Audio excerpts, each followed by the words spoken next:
என் இனிய தமிழ் மக்களுக்கு என் முதற்கண் வணக்கம். என் குருநாதர் வேதாத்ரி மகரிஷியின் நல்ல ஆசியுடன் இன்று திருமந்திர மாலையிலிருந்து 9வது தந்திரத்தில் திருக்கூத்து தரிசனம் என்ற தலைப்பில் 2 பாடல்களை பார்த்துவிட்டு அதில் அந்த பாட்டில் என்ன சொல்லுதோ, என்ன நடனத்தை பற்றி சொல்லுதோ, அதை விரிவாக அடுத்த சில பேச்சு தொடரில் சொல்லலான்னு இருக்கிறேன். அதற்கு முன்னாடி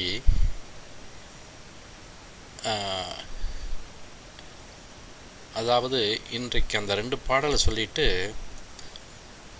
இந்த 2 அதில்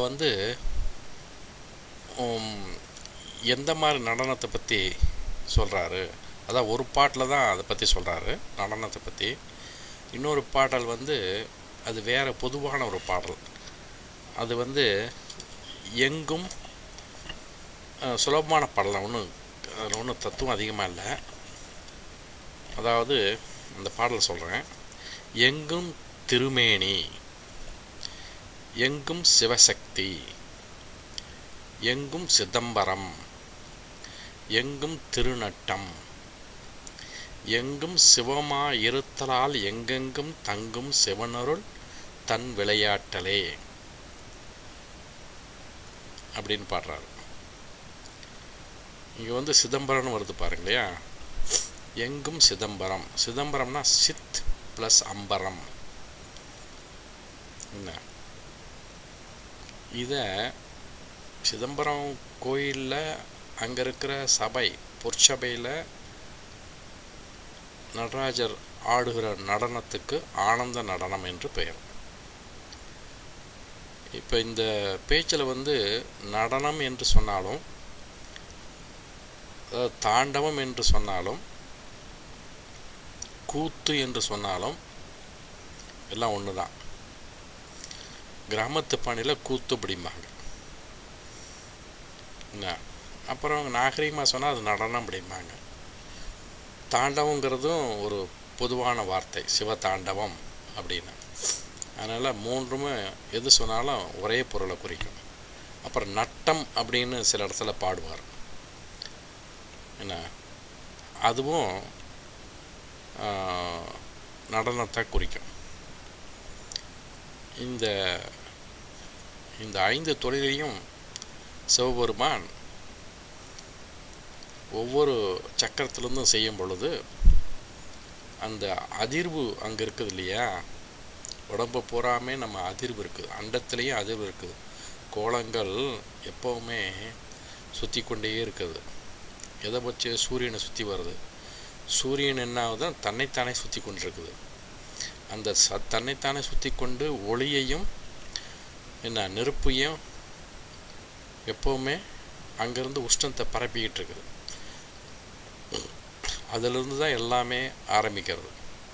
ஒளி, நடனம்னாவே ஒளி, அதாவது அசைவு. மூலம் அசைவு, அதிலிருந்து தான் அப்படி ஆரம்பிக்குது. வைப்ரேஷன்.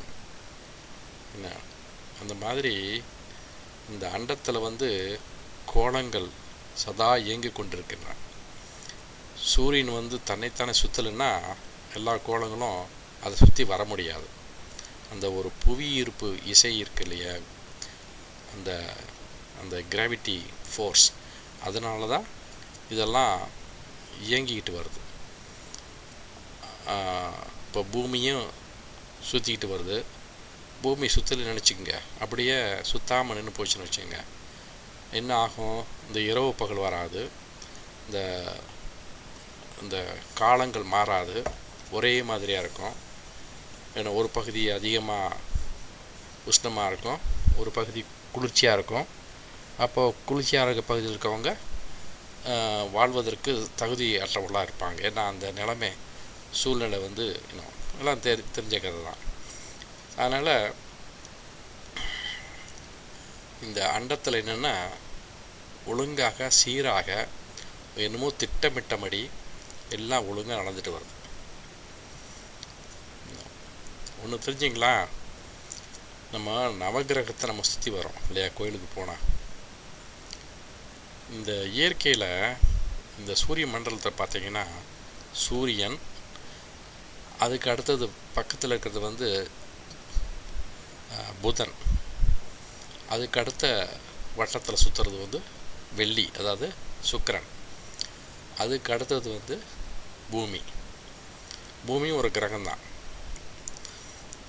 அப்புறம் இந்த பக்கம் இப்போ பூமிக்கும் சூரியனுக்கு இடையில் 2 கிரகம், அது வந்து இன்னர் பிளானட்ஸ்.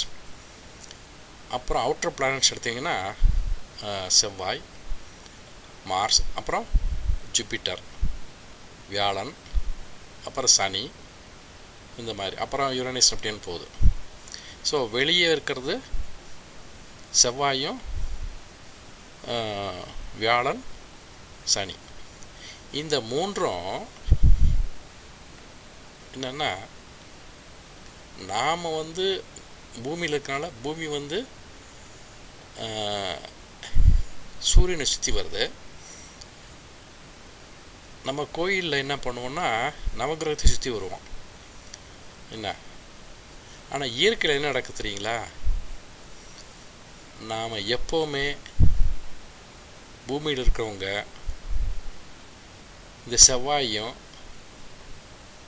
வியாழ பகவான் குரு பகவானையும் சனி பகவானையும் சுற்றி வர முடியாது. அவர்களை தான் நம்மளை சுற்றுறாங்க, அவர்கள் தான் நம்மளை சுற்றி வர்றாங்க. ஏன்னா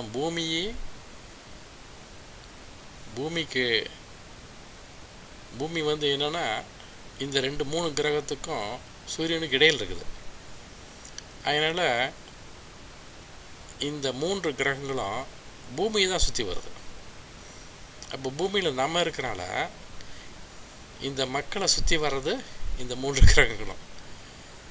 ஜஸ்ட் ஒரு இது வேணும், கொஞ்சம் அஸ்ட்ரானமியில் கொஞ்சம் ஈடுபாடு அதிகம், அதனால் இது சொன்னேன், வேறு ஒன்றும் இல்லை. ஸோ எங்கும் திருமேனி எங்கும் சிவசக்தி, எங்கும் சிதம்பரம் எங்கும் திருநட்டம், எங்கும் சிவமா இருத்தலால் எங்கெங்கும் தங்கும் சிவனருள் தன் விளையாட்டலே. இன்னொரு பாடல் என்னன்னா,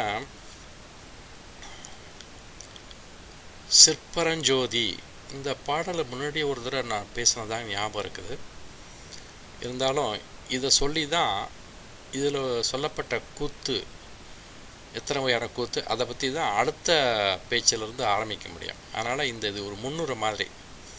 சிற்பரஞ்சோதி சிவானந்த கூத்தனை, சொற்பதமாம் அந்த சுந்தர கூத்தனை, பொற்பதி கூத்தனை, பொற்றில்லை கூத்தனை, அற்புத கூத்தனை ஆரறிவாரே.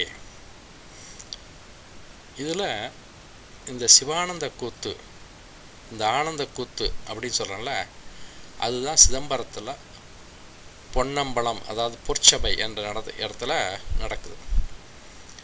அதுபோல் தமிழ்நாட்டில் இன்னும் பல ஊரில் இந்த சிவன் கோயில் இருக்கிற இடத்துலலாம் நடராஜருக்கு முக்கியத்துவம் கொடுத்துருக்காங்க.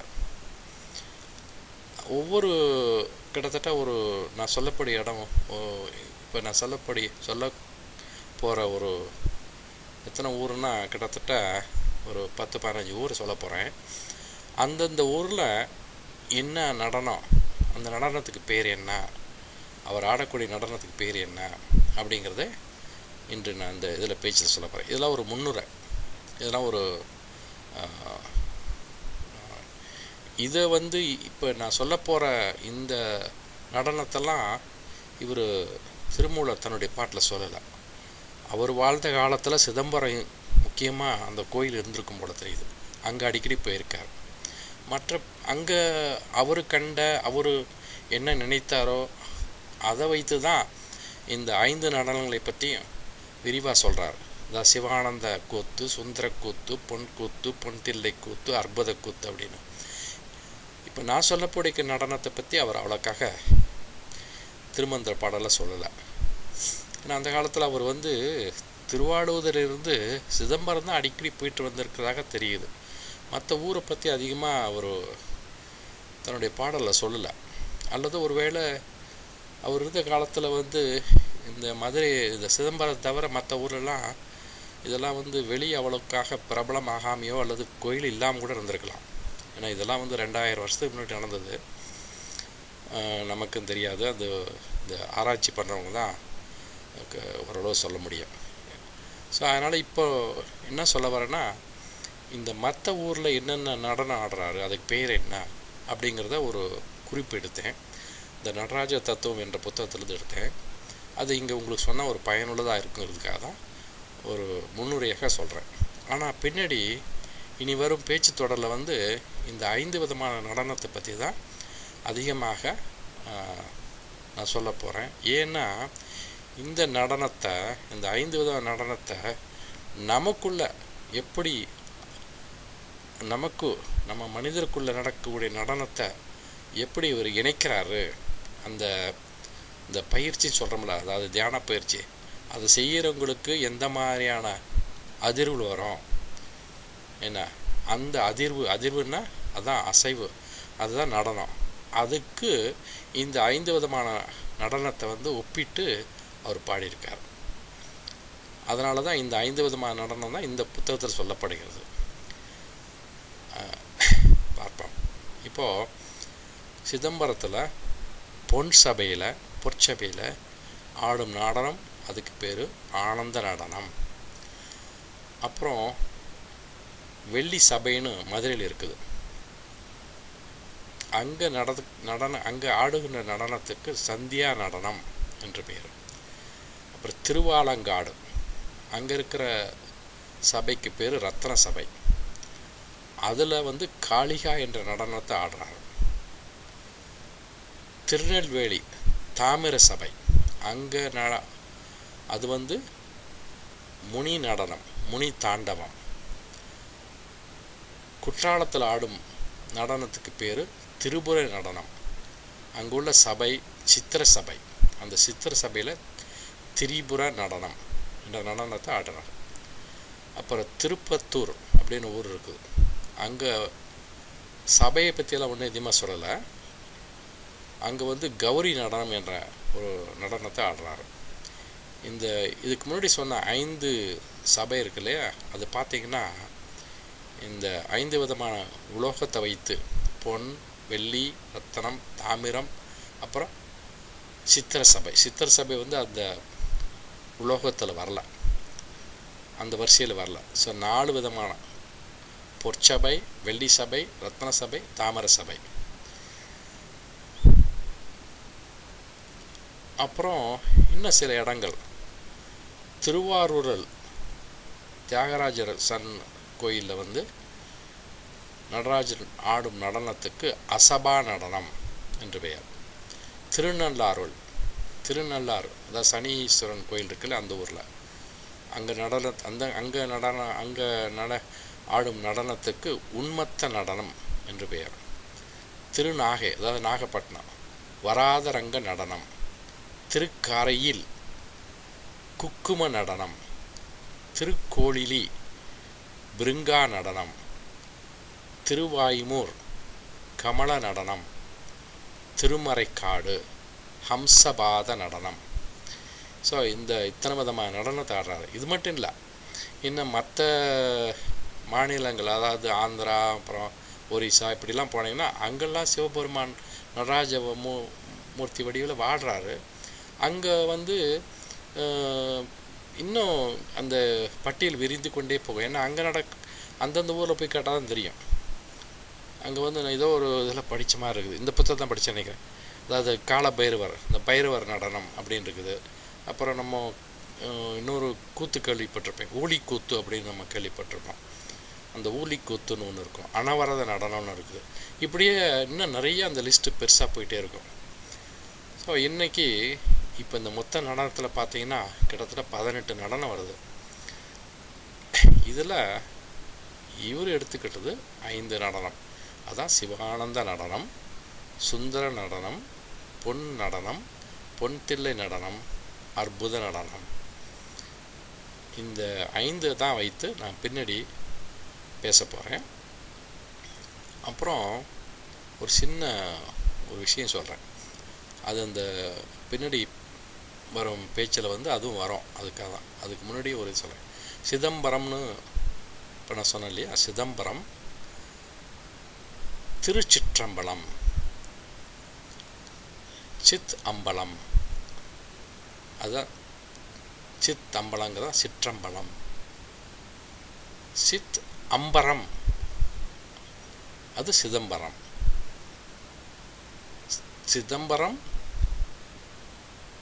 அப்புறம் அம்பலம், சிதம்பரம், சிற்றம்பலம். பாருங்க, எல்லாம் ஒன்று தான், ஒரே மாதிரியாக தான் இருக்க மாதிரி இருக்கும். இன்னொன்று இருக்குது அம்பலம், அதுக்கு பேர் திருவம்பலம்.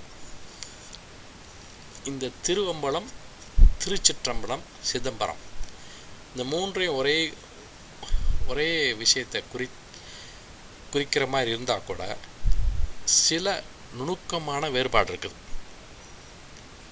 அந்த வேறுபாடை பாடல் மூலமாக நம்ம பார்க்கலாம்.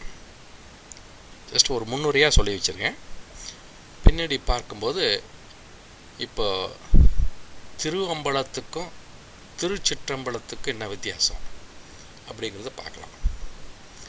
ஸோ இன்றைக்கி இந்த மாதிரி இந்த திருமறைக்காடுன்னு ஒரு ஊர், அதை நான் சொல்லும் பொழுது ஏதோ ஒரு ஞாபகம் வருது.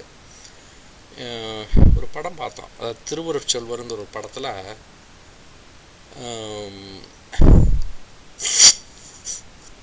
வந்து நான் அப்பர் என்கிற, அதாவது இவர் அப்பர் வந்து வயசானவர் இல்லையா, அதாவது திருநாவுக்கரசர். அவரும் அவர் வந்து இந்த ஒரு திருஞான சம்பந்தர், அவர் வரும் பல்லக்க கூட அவர் சுமந்துட்டு வருவார். அந்த ஊருக்கு 2 பேரும் எந்த ஊருக்கு போகிறாங்கன்னா திருமறைக்காடு. அது ஒரு கடற்கரை ஓரத்தில் இருக்குன்னு நினைக்கிறேன், எனக்கு சரியாக எங்கே இருக்குன்னு தெரியல. அந்த ஊரில் ஒரு சிவன் கோயில் இருக்குது. அந்த கோயிலில் இருக்க வந்து அங்கே அந்த சிவன் கோயில் முன் கதவு இருக்கு இல்லையா, கோபுர கதவு, அது ரொம்ப நாளாக திறக்கப்படாமல் இருந்தது. திறக்க முடியலன்னு சொல்லிட்டு திருநாவுக்கரசர் ஒரு பாட்டு பாடுவார், அந்த கதவு திறக்கும். அப்புறம் அதை மூடுவதற்கு சம்பந்தர் ஒரு பாட்டு, இப்போ திருஞான சம்பந்தர் ஒரு பாட்டு பாடுவார், அது வந்து தானாக மூடிக்கும். ஸோ ஒரு பாட்டிலேயே திறக்கவும் மூடவும் வைத்தாங்க. அந்த அளவுக்கு அந்த பக்தி சொட்டும், அந்த அற்புதமான ஒரு காட்சி, நல்லாயிருக்கும். அந்த அது நடந்த ஒரு திருமறைக்காடு. அங்கே நடக்கக்கூடிய நடனத்துக்கு பேர் ஹம்ச பாத நடனம். அதான் கடைசியாக நான் சொன்னேன். ஸோ இன்றைக்கு என்னுடைய பேச்சை இதோட முடித்துக்கலான் இருக்கேன். இனி ஒரு பேச்சு தொடரில் சிவானந்த கூத்தையும் சுந்தர கூத்தையும் பொற்பதி கூத்தையும் பொன்தில்லை கூத்தையும் அற்புத கூத்தையும் தனித்தனியாக பார்க்கலாம். அதுக்குள்ளே பாடல் எடுத்து நல்லா விளக்கம் கொடுக்குறேன். அதில் கொஞ்சம் நல்லா ஆழமான கருத்து இருக்குது. ஏன்னா அது வந்து தியானத்தோட சம்மந்தப்படுத்தி தான் அது பேசப்படும். ஆக இது இன்றைக்கி இதை நீங்கள் கேட்க போவதற்கு என்னுடைய நன்றி.